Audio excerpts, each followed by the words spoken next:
오늘 본문을 보면 한 여자가 등장합니다. 이 여자에게는 오랜 지병이 있었습니다. 12년 동안 12회를 혈루증을 앓고 있었습니다. 혈루증이란 요즘 말로 하면 하혈증세를 말합니다. 한번 오늘 본문을 함께 읽어보겠습니다. 25절, 26절 시작.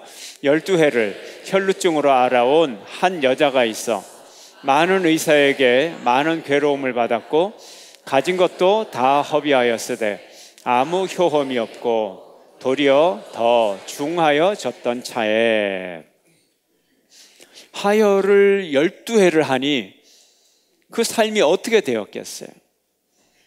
이것을 고치기 위해 백방으로 노력을 하고 많은 의사들, 많은 병원들을 찾아갔지만 결과적으로 아무 효험이 없었다. 그리고 증세는 더 악화될 따름이었다. 그 사이에 재산도 다 허비하게 되었다.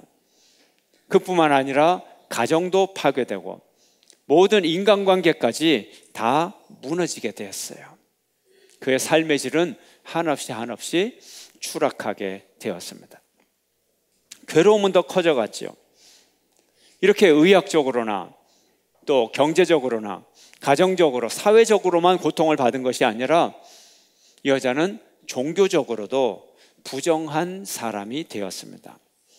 당시에는 피 묻은 사람을 이렇게 만지면 안 돼요. 부정하게 되는 거예요. 아니면 본인이 피를 흘리면 그것도 부정하게 되는 거예요. 당연히 항상 피 흘리는 병이 있다면 그것도 부정한 사람이에요. 그래서 부정한 사람은 부정한 상태에서 다른 사람과 접촉을 하면 안 되는 거예요. 접촉이 되면 그 사람을 부정하게 만드는 거예요. 마치 전염병을 옮기는 것과 같은 그런 범죄 행위인 것입니다. 더군다나 종교가 위로와 희망을 주는 것이 아니라 종교의 이름으로 부정하다고 저주의 선고를 받게 됐습니다. 아무도 위로해 주지 않고 지지해 주지 않아요. 혐오의 대상이 되어버렸어요. 오늘 우리의 삶과 비슷하지 않나요? 이 여인의 삶과 우리의 삶을 한번 비교를 해봅시다. 조지 칼린이란 분이 이런 글을 썼습니다. 오늘 우리는 높은 빌딩에서 살고 있다. 그러나 참을성은 길지 못하다. 넓은 고속도로를 달리지만 생각은 좁다. 우리는 더 많이 소비하지만 가진 것은 더 적다. 우리는 더 많이 사들이지만 즐거움은 더 적다. 우리는 더 큰 집에 살지만 가족은 더 적고 더 편한 설비를 가지고 있지만 시간은 더 적다. 우리는 더 많은 학위를 가지고 있지만 상식은 더 부족하고 더 많은 지식을 가졌지만 판단력은 부족하고 전문가가 많은데 문제는 더 많고 의학은 더 발달되었는데 건강은 더 좋지 않다. 우리는 술을 너무 많이 마시고 담배를 너무 많이 피고 너무 무절제하고 소비하고 너무 적게 웃고 너무 빨리 운전하고 너무 화를 많이 내고 너무 늦게 자고 너무 피곤하게 일어나고 독서는 너무 적게 하고 TV는 너무 많이 보고 기도는 거의 하지 않는다. 우리는 소유를 늘렸지만 우리 자신의 가치는 떨어뜨렸다. 우리는 말은 너무 많이 하고 사랑은 너무 적게 하고 너무 자주 미워한다.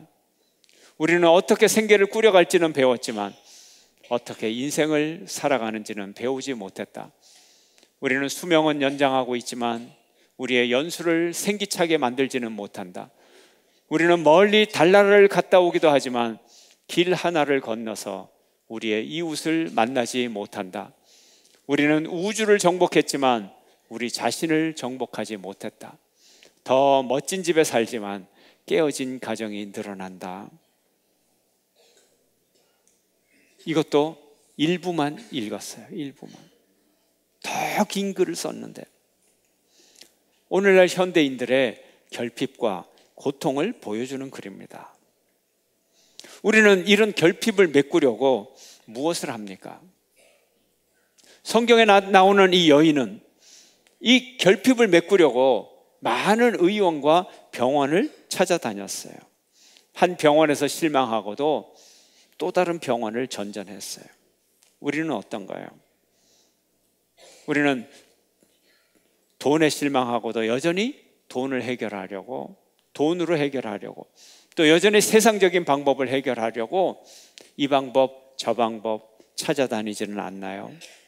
그러면서 시간만 허비하고 있지는 않나요? 오늘 본문의 여인에게 예수님의 소문이 들려왔습니다. 예수님은 못 고치는 병이 없이 모든 병을, 많은 병자들을 고치셨다는 소문을 들었어요. 여인에게 마음에 소원이 생겼습니다. 내가 예수님에게 가서 병을 고침을 받아야 되겠다. 이 소원이 점점 강해지고 믿음이 생겨서 내가 예수님의 옷가를 만지기만 해도 내 병이 나을 것 같다. 이런 믿음이 그녀에게 생기기 시작했습니다. 오늘 본문 27절 28절을 함께 읽겠습니다. 시작. 예수의 소문을 듣고 무리 가운데 끼어 뒤로 와서 그의 옷에 손을 대니 이는 내가 그의 옷에만 손을 대어도 구원을 받으리라 생각함일러라. 아멘. 소문을 듣고 소망이 생겼어요. 내가 예수님에게 가까이 가야 되겠다. 예수님에게 가까이 갈 필요가 생겼단 말이에요. 내가 그분을 만날 필요가 생겼단 말이에요. 그러니까 좋은 정보를 많이 들어야 돼요. 이 여인은 예수님에 대한 정보를 들었어요. 소문을 들었어요. 나에게 건강한 정보를 주는 사람을 사귀어야 돼요. 아무 쓰잘데도 없는 정보, 그런 얘기를 1시간 내내 나한테 하는 사람이 있다면 아주 피곤해요. 예, 피하고 싶어요. 예, 쓸데없는 얘기만. 그러나 좋은 유익한 얘기를 주면 그런 사람을 우리는 사귈 가치가 있는 것입니다. 또 좋은 정보를 주는 매체를 우리가 알아야 됩니다. 세상의 광고는 소비 욕구만 부추기는 거예요. 세상의 가치는 우리를 점점 더 세속적이게 만들어요. 거기서 끝나요. 하지만 정말 좋은 소식은 우리에게 희망을 주는 소식입니다. 정말 좋은 소식은 우리에게 복된 소식, 믿음을 살려주는 소식입니다. 오늘 본문의 예수님의 소식은 이 여인에게 진정한 희망을 주는 복된 소식이 되었던 것입니다. 이것이 중요합니다. 예수님에 대한 소문입니다. 왜요? 예수님이 우리에게 필요하니까. 예수님이 우리에게 필요하니까. 예수님이 필요하다는 예수님의 필요성을 우리에게 전해주는 그 사람이 고마운 사람이에요. 그 소식이 정말 복된 소식이에요. 예수님을 우리에게 전해주는 그 통로가, 그 매체가 정말 좋은 통로임을 아시는 여러분 되시기를 축원합니다. 이 자리에 계신 여러분 모두가 복된 사람이에요. 친구에게 예수님의 소식을 들었건 그 누구로부터 들었건 전해주는 통로가 있어서 우리가 예수님을 만나게 된 거예요. 감사하는 여러분 되시기를 축원합니다. 오늘 본문을 보니까 이 여인이 예수님을 보고 싶어 했어요. 만나려고 했어요. 그런데 마침 예수님이 그 마을에 찾아오셨어요. 이렇게 희망하는 사람에게 기회가 열리는 거예요. 희망하지 않는 사람은 기회가 와도 그 기회가 기회인 줄 알지를 못해요. 그러나 너무 간절히 소망했기에 예수님이 오신다는 그 기회를 이 여인은 절대 놓치지 않았습니다. 이게 중요합니다. 그래서 자기의 소원대로 예수님에게 몰래 뒤로 다가가서 예수님의 옷자락을 만졌어요. 어떤 일이 생겼을까요? 29절 함께 읽겠습니다. 시작. 이에 그의 혈루 근원이 곧 마름에 병이 나온 줄을 몸에 깨달으니라. 아멘. 아니나 다를까 그 믿음대로 되었어요. 믿음대로 되었어요. 예수님의 옷자락을 만지자마자 혈루 근원이 말랐다 그랬어요. 단순히 혈액이 조금 나왔다는 것이 아니라 근본적으로 치유된 것을 몸으로 느꼈다는 거예요. 몸의 병은 몸으로 느끼잖아요. 나았다. 깨끗해졌다. 혈루 근원이 말랐어요. 예수님은 이렇게 우리 삶의 문제에 근원을 해결하시는 분이라는 거예요. 예수님은 우리의 삶의 문제의 근본을 해결해 주십니다. 그 근본이 뭐예요? 육신의 병의 근본을 해결해 주시고 우리 영혼의 병의 근본을 해결해 주세요. 우리의 고통의 원인은 모든 죄의 문제를 근본적으로 예수님은 해결해 주시는 분이신 것입니다.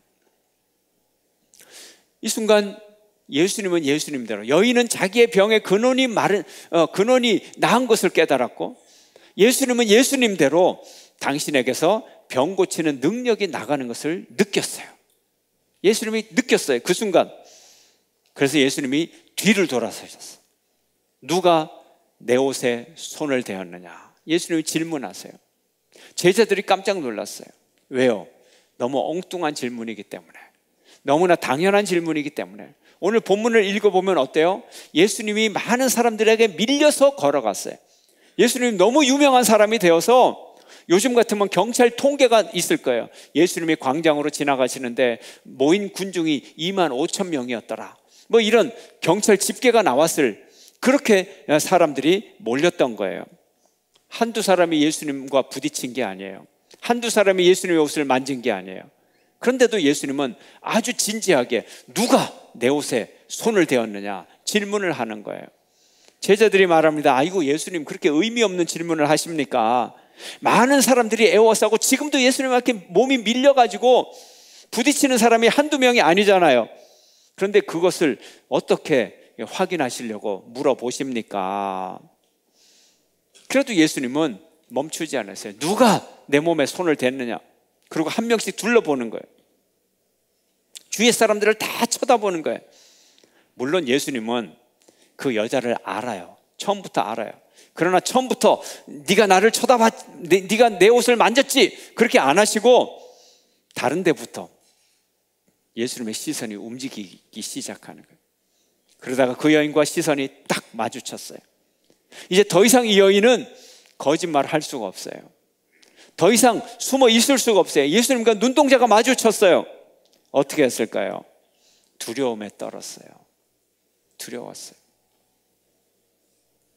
왜 두려웠나요? 예수님 옷 한 번 만졌다고 무슨 옷이 닳기나 합니까? 왜 두려웠나요? 앞에서 말씀드린 피 흘리는 병은 아주 더러운 병이고 아주 추악한 병이고, 남과 접촉만 해도 그 병을 다 옮기고 종교적으로도 부정하기 때문에 지금 이 군중 사이에 이 여자가 들어왔다는 것 자체가 아주 큰 죄를 저질렀고, 더군다나 예수님의 옷을 직접 만져버렸어요. 어마어마한 죄를 지은 겁니다. 두려웠어요. 그러면 안 되는데, 이 여자가 두려워 떨며 예수님 앞에 나와서, 예수님, 제가 잘못했습니다. 저를 용서해 주십시오. 제발 살려만 주십시오. 이렇게 빌었어요. 너무 큰 상황이니까. 그런데 이제 문제가 더 커졌어요. 예수님이 무서워서 고백을 했는데 이제 주위의 모든 사람들이 다 알게 된 거예요. 더군다나 조그만한 시골 동네예요. 이 여자가 12년 동안을 그 병으로 고통을 당했다면 동네 사람들이 다 알까요, 모를까요? 다 알고 있어요. 다 알고 있어요. 다만 예수님께 다가가기 위해서 이 여자가 다가오는 것을 몰랐어요. 너무 온 동네 사람들이 예수님에 집중하고 있었기 때문에. 근데 이제 보니까 그 여자가 자기들 사이에 있는 거예요. 온몸을 헤집고 다니면서 다 온 동네 사람들을 다 부정하게 만들어버린 거예요. 부정하게 된 사람이 정결하게 하는 예물을 하나님께 드리고 제사를 드리고, 부정하게 되는 기간, 정결하게 되는 그 기간을 혼자서 격리되어서 그 기간을 지켜야만 정결하게 회복이 되는데, 그런 기간이 없이 자기들끼리 계속 부딪혔기 때문에 기하급수적으로 모든 동네 사람들이 다 부정하게 된 거예요.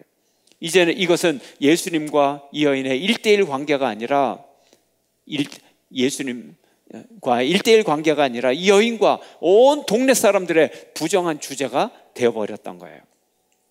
두려움에 떨었어요. 이때 예수님이 말씀하십니다. 34절 함께 읽습니다. 시작. 예수께서 이르시되 딸아, 내 믿음이 너를 구원하였으니 내 병에서 놓여 건강할지어다. 예수님이 공개적으로 건강을 선포하는 거예요. 예수님은 이 여인을 완전한 구원으로 인도하여 주셨습니다. 예수님의 옷을 만지는 순간 스스로 몸의 느낌을 통해서 나음을 받았을 뿐만 아니라 이제는 예수님의 분명한 선포를 통하여서 이 여인은 완전한 치유의 경험을 하게 된 것입니다.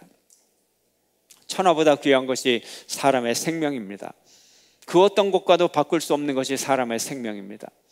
예수님이 우리에게 주시는 이 새로운 생명은 그저 우리 심장이 계속 뛰는 그런 생과 사의 경계선 속에서 겨우 생존하게 만드는 그런 생명이 아니고요, 우리의 삶 자체가 가장 아름답고 가장 건강하고 가장 유익하고 가장 보람 있는 우리의 생활, 우리의 삶, 이것을 주시는 생명이란 말이에요. 우리가 그 점을 알아야 되는 거예요. 이 여인의 사건은 우리에게 큰 교훈을 줍니다. 이 여인은 아주 절박한 상황에 있었어요. 세상의 의사들에게 많은 실망을 했지만, 또 많은 기대를 가지고 많은 돈을 허비했지만 얻은 것이 없어요. 그러나 예수님의 소식을 듣고 예수님이 그 인생에 꼭 필요한 것을 알았어요.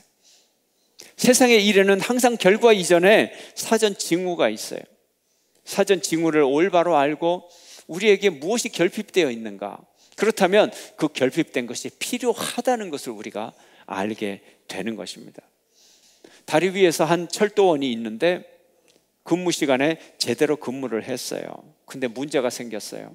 이 철도원의 임무는 불빛으로 다가오는 기차에게 등불을 흔들어서 사인을 보내줘서 이 기차가 이제 응급 상황에 대처하도록 하는 거예요.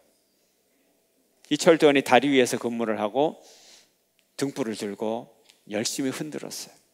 그런데 기차가 그 등불을 무시하고 가서 큰 사고가 났어요. 이 철도원이 판사 앞에 서게 됐어요. 당신은 정해진 위치에서 정해진 시간에 근무하고 있었습니까? 네, 그렇습니다, 판사님. 당신은 등불을 들고 있었습니까? 예, 들고 있었습니다. 당신은 등불을 흔들었습니까? 예, 흔들었습니다. 그럼 당신은 무죄요. 집으로 돌아왔어요. 이 철도원이 아내에게 아주 큰 한숨을 쉬면서 참 다행이야, 오늘 내가 무죄가 됐어. 만약에 판사님이 당신은 그 등불에 등불을 켰습니까? 라고 질문을 했으면 나는 유죄가 됐을 텐데, 예. 경고 사인이 제대로 작동 안 한 거예요. 형식적으로만 작동을 한 거예요.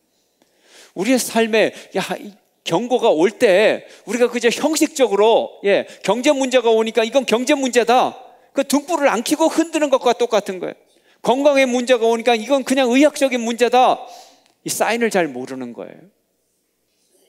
진짜 경고의 의미를 알아야 되는 거예요. 진짜 경고 시스템이 우리의 삶 가운데서 작동을 해야 되는 거예요. 우리에게 언제 예수님이 필요한 거예요?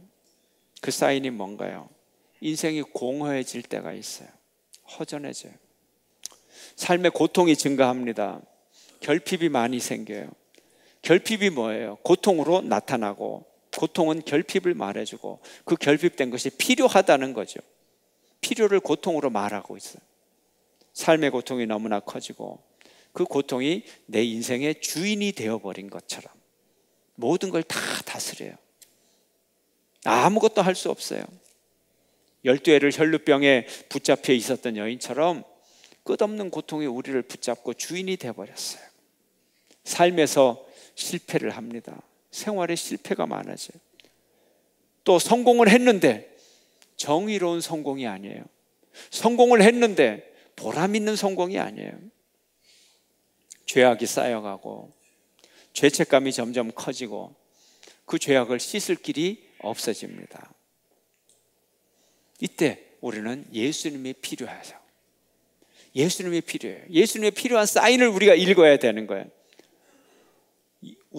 예수님이 우리를 필요로 하는 게 아니라 우리가 예수님이 우리에게 필요한 거예요. 예수님이 소중한 존재예요. 우리 각자는 모두 자기의 혈루증이 있어요. 어떤 사람은 한 가지의 혈루증, 어떤 사람은 무수히 많은 혈루증을 가지고 있어요. 몇 가지의 혈루증을 가진 사람들이 많아요. 육신적인 혈루증, 고혈압과 당뇨와 여러 성인병들, 또 생활의 혈루증들, 나를 파괴하는 습관들, 오랜 실업의 상태, 오랜 미혼의 상태, 그리고 인격적인 혈루증, 많은 갈등 관계들, 영적인 나의 혈루증, 나의 끊임없는 반복되는 죄악의 이 나쁜 습관들, 상처를 반복하는 인격의 혈루증들, 많은 혈루증을 가지고 있어요. 사인이 있어요. 날마다 고통이 찾아옵니다. 해결할 방법은 없어요. 무슨 사인입니까? 가장 결정적인 사인, 내게 예수님이 필요하다. 이 사인을 읽어내는 여러분 되시기를 축원합니다. 우리가 이런 상황에서 이 문제를 누구에게 가지고 갈까요? 누구에게 가서 해결을 할까요? 예수님이 필요합니다. 예수님에게 가져가면 해결의 길이 열리는 것입니다. 예수님만이 소망입니다. 예수님만이 해결입니다. 이 여인처럼 예수님에게 다가가 해결받는 여러분 되시기를 축원합니다. 어떤 회사에 사장님이 있었는데 기독교 신앙에 관심을 가지고 있었어요. 그러나 적극적으로 교회에 나오지는 않았어요. 직원들 중에 예수 믿는 사람들이 몇 명 있는데 그 사람들이 어떻게 사는지 유심히 관찰을 하고 계셨어요. 보니까 양심적이고 착한 직원들이 이 그리스도인들 중에 있는 것 같아요. 조금씩 호감이 가기 시작했어요. 근데 한 친구를 보니까 전도를 받아서 교회를 나가기 시작하는 그런 모습을 보였어요. 근데 그 친구가 사장님, 저녁 때 시간 좀 내주십시오. 약속을 했습니다. 순간적으로 저 친구가 나를 전도하려나 보다. 자기도 모르게 방어적인 생각을 가졌어요. 그렇다고 해서 내가 뭐 금방 교회 나갈 줄 알아? 혼자 이런 상상을 해보면서 그 부하 직원을 만나게 됐습니다. 면담을 시작하면서 이 젊은 직원이 사장님에게 말합니다. 저 사장님, 잠깐만 말씀드리겠습니다. 저는 사장님께 용서를 구하러 왔습니다. 지난 몇 년 동안 이 회사를 다니면서 저는 다른 직원들이 하는 일과 똑같은 행동을 하며 살았습니다. 회사 물건들을 개인적으로 사용하기도 하고요. 또 어떤 것들을 제 개인적인 용도로 챙기기도 했습니다. 회사 전화로 제 개인적인 용무도 보았고 용무 시간에 개인적인 일을 하기도 했습니다. 출근 기록계를 속이기도 했습니다. 그 근무에 태만한 일도 비일비재했습니다. 그런데 제가 몇 달 전에 기독교인이 되었습니다. 제가 그리스도께서 저에게 하신 일에 대한 감사로 또 그 말씀에 순종하기 위해서 또 저와 사장님 사이에 잘못된 것들을 바로잡기 위해서 이 말씀을 드립니다. 이제 제가 잘못한 것을 고백하였으니 사장님이 저를 해고하셔도 좋습니다. 제 봉급을 사장님이 원하시는 수준으로 마음껏 깎으셔도 됩니다. 저에게 초과 근무를 하라면 근무를 하겠습니다. 제가 원하는 것은 하나님 앞에서 사장님과 저 사이에 잘못된 일을 바로잡기를 원하는 것 하나뿐입니다. 이 한 번의 대화가 사장에게 아주 큰 충격을 주었습니다. 그 직원은 사장에게 입으로 논리적으로 복음을 설명한 것이 아니라 자기가 만난 하나님에 대해서 그리고 자기가 가졌던 그 혈루병을 치유하고서 그 치유의 소식을 전했던 것입니다. 우리 모두가 예수님이 필요합니다. 우리 모두가 예수님을 만나 우리가 각자가 가진 그 어떤 종류의 혈루병이라도 예수님으로 말미암아 다 치유함을 받고 그 치유된 소식이 성경에 적어져서 우리에게 전해졌던 이 여인의 이야기처럼 우리의 삶의 이야기를 통하여 많은 사람에게 전해지기를 축원합니다.